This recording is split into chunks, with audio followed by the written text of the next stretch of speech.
балаңызды үйдің қасындағы дүкенге қарызға зат алуға жұмсамаңыз. Кейде біз әйел адамдар үйдегі кішкентай сәбимен отырамыз, үлгермейміз дүкенге баруға, және баламызға айтамыз: мен уже дүкеншіге звондап айтып қойдым, саған бере салады, просто бар да пәленшенің қызымын, ұлымын деп айт, сонымен қарызға зат алып кел. Нан керек па, нанды алып кел, кейін мен мамам төлей салады деп айт. Көрдіңіз ба, сіз уже балалық сәттен бастап өзіңіз балаңыздың миына құйып жатсыз, что қарызға алу это норма.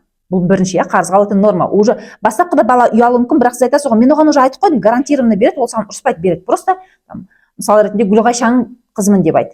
И уже бала айтады: мен Гүлғайшаның қызымын, мамам сізге звондады дейді. Қарызға алуға ұялуы мүмкін бастапқыда, бірақ сіз уже айтқан соң әрі қарай бала дәнігіп соған үйрене береді. Плюс балаға өзіңе еще бір чупа-чупс ал десеңіз, ол уже ұялмай барып ала береді. Осылай ол бірнеше рет қарызға зат алған соң оған норма болып кетеді. И одан кейін ол бала 20 жасқа толып, мына жақтан микрокредиттен үй алмай қарыз ала бастаған кезде біз таң қаламыз да.